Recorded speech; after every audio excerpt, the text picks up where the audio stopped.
जेठानी ले आई गांव वाली देवरानी। चालाकी ऐसी चीज है जो करनी सभी को भारी ही पड़ती है, लेकिन कोई समझे तब ना। आजकल लड़कियां ढूंढना कितना मुश्किल हो गया है। बड़ी मुश्किल से तो पढ़ी लिखी नौकरी पेशा बहू मिली है सोनम। बस उसके जैसी ही एक और मिल जाती छोटे विजय के लिए। रीटा बहन की सोच थी कि बहुओं को बेटियों की तरह रखना। उन्हें अपने छोटे बेटे के लिए भी पढ़ी लिखी कमाऊ बीवी चाहिए थी, लेकिन क्यों भाभी, ऐसा क्या हो गया है? बेटे आपके सुंदर, घर आपका बड़ा, और सोच भी आपकी सास वाली भी नहीं है, तो क्यों नहीं मिलेगी बहू? और सोनम बहू को देखो कैसे राज कर रही है पूरे घर में। मैं अपने विजय के लिए भी सोनम जैसी नौकरी करने वाली बहू ढूंढ रही थी, लेकिन मुझे कोई मिल ही नहीं रही। काम करने वाली बहू? लेकिन भाभी ऐसा क्यों? क्योंकि आजकल के लड़कों को ऐसी ही लड़कियां ज्यादा पसंद होती है जो उनके कदम से कदम मिलाकर चले, अपने पति की बराबरी करे। कल को एक की नौकरी ना रहे तो दूसरा सहारा बने। जेठानी जो मन में सोचती है कि भाई छोटी भी नौकरी पेशा आ गई तो घर का काम कौन करेगा, उसे देवरानी नहीं बस एक नौकरानी की तलाश थी। अरे कैसी बात कर रही है माँ, मैं तो नौकरी पेशा होकर पछताती हूँ। वो भी आ जाएगी तो कैसे घर का कामकाज होगा? अरे मेरे लिए तो ऐसी बहू भी चलेगी, लेकिन क्या मेरे विजय को ऐसी बीवी चलेगी? मेरा क्या है, आज हूँ कल नहीं। अरे भाभी क्यों नहीं, बहू सही तो बोल रही है। और वैसे भी लड़कों को ऐसी ही लड़की ज्यादा अच्छी लगती है जो घर परिवार देखती है। बाकी विजय तुम्हारा राजी रहे, पैसे की कमी थोड़ी ना है जो बहू का मुंह देखना पड़े। लो जी, जेठानी की चाल तो कामयाब हो गई। वो समझ जाती है कि अब तो उसका ही राज चलेगा, क्योंकि जैसा वो चाह रही है वैसा ही हो रहा है। लेकिन ऐसी लड़की भी कौन सी आसानी से मिल जाती है। आजकल तो लड़कियों को भी माँ बाप लड़कों की तरह पढ़ाते हैं। शादी के वक्त ही पूछ लेते हैं कि भाई हमारी लड़की की नौकरी तो नहीं छुड़वाओगे ना? क्यों बहू, भूल गई तेरे पापा ने क्या कहा था? माँ जी उसकी चिंता मत कीजिए, देवर जी के लिए एक सुंदर और घरेलू बीवी ढूंढने की जिम्मेदारी मेरी, कुछ दिनों बाद। हाँ माँ जी, वो तो पापा थोड़ी ज्यादा ही सोचते हैं, नहीं तो कौन पिता नहीं चाहता कि बेटी ससुराल में काम करे, सास की सेवा करे। वैसे माँ जी मुझे अपने देवर जी के लिए एक सुंदर सी देवरानी मिल गई है। अच्छा, मुझे भी दिखाओ, मैं भी देखना चाहती हूँ कि क्या देखा है तूने अपनी देवरानी में। वैसे बात तो सही है, घर में भी तो कोई रहना चाहिए। घर दिन में ना काटने को दौड़ता है। जानती हूँ माँ जी।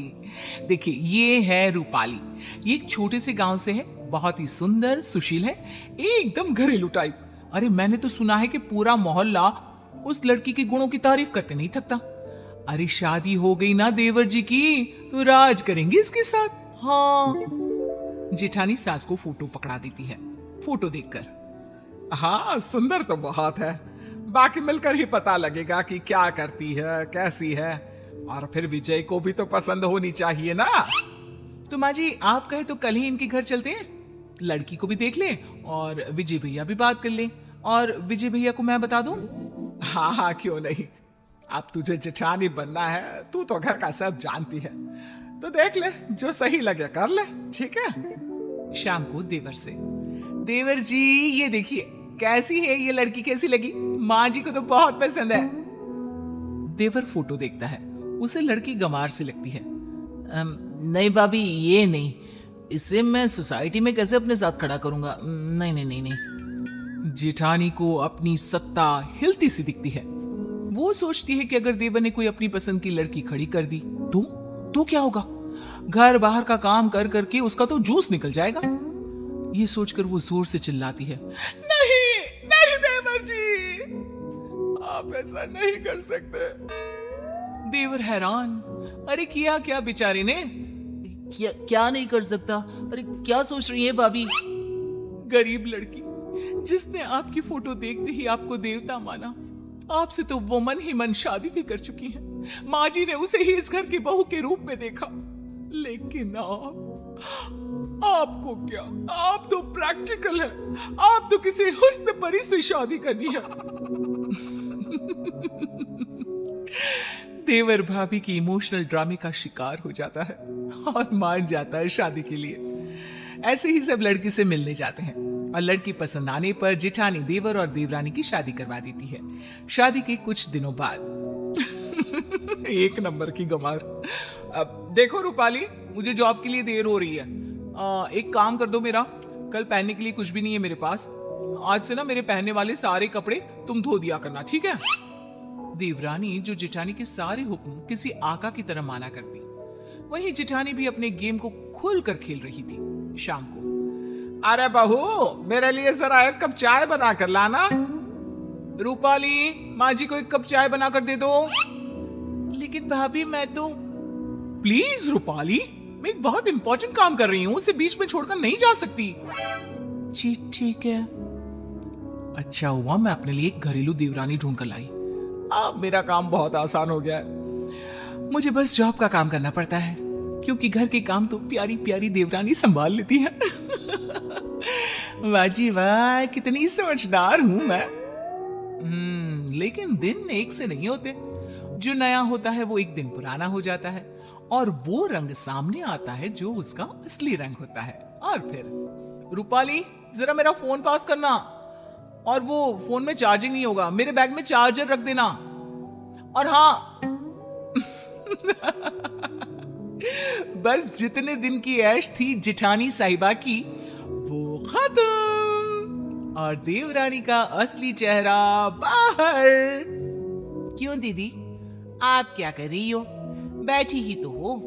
और दीदी, ये छोटे मोटे काम ना खुद कर लिया करो। वैसे भी ऑफिस में भी तो काम करती होगी ना, हैं? हाय रे, ये क्या? सत्ता तो अभी तो बनी थी, आक्रमण हो गया और पूरा ख्वाबों का किला धुस। ओए सुन, ज्यादा बोलने की जरूरत नहीं है। गंवार कहीं की, मैं ना होती तो किसी गांव के घर में चूल्हा फूंक रही होती। ओए होए, ये मुंह और मुंह की दाल। मैं कहाँ बैठी होती ये आपको ज्यादा पता है। मेरी सुंदरता और गुणों की चर्चा 7 समंदर पार तक थी, तो मैं कहाँ होती ना, इसकी चिंता तो आप छोड़ ही दीजिए। अगले दिन, अरे माँ, ये देवरानी साहिबा कहाँ है? उठी नहीं है क्या अभी तक? अरे वो है कहाँ, वो तो सुबह की बस से ही गांव चली गई। और हाँ, वो बात कर ही रही थी कि सामने से जेठानी का फोन आ जाता है।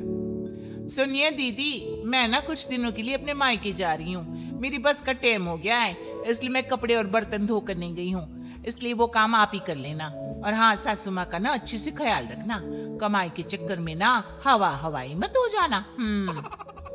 हाय रे, जेठानी के पैरों तले जमीन खिसक जाती है। क्यों नहीं करके गई हो? और माँ जी ने हाँ बोला था क्या जाने के लिए? और तुम्हें मुझसे पूछना चाहिए था कि जाऊं या नहीं। माना भाभी, बहुत गर्मी है, लेकिन ये क्या कि आप अपना मानसिक संतुलन ही छोड़ देती हैं। अरे बकवास करने की भी हद होती है भाभी। अच्छा, तो तुम वापस आओ, काम पूरा करो और फिर जहां जाना है जाओ। सास सब सुन रही थी। वो समझ जाती है कि जेठानी ने किस मकसद से देवरानी की शादी इस घर में करवाई है। फिर एक रोज जब देवरानी वापस आती है तो, माँ जी, मेरे ना होने पर लग रहा है कि नाश्ता खाना आपने सब छोड़ दिया था। कैसी पतली हो गई है इतने दिनों में। अरे कौन देगा मुझे खाना, वो तो नौकरी करती है। तू भी किसके भरोसे छोड़कर चली गई मुझे? अरे क्या करती माँ जी, माँ की तबीयत खराब थी ना तो गई थी, वरना नहीं जाती।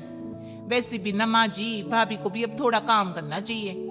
हम कौन सा उनके पैसे रखते हैं, अरे घर उनका भी तो है ना। ये बोलकर गांव से सफर करके जो लड़की आई वो तुरंत सास को खाना देने के लिए किचन में घुस गई। तभी जेठानी, अरे आ गई हो तो चाय भी बना दो, और हाँ, खाना थोड़ा जल्दी कर दो, मैं पैक करके भी ले जाऊंगी। सास को गुस्सा आता है। देख बड़ी बहू, तुम दोनों ही मेरी बहुएं हो, छोटी ही काम करती रहे ये ठीक नहीं। अरे तो मैं क्या करूं? मैं कमाती हूं, मैं घर का काम नहीं कर सकती।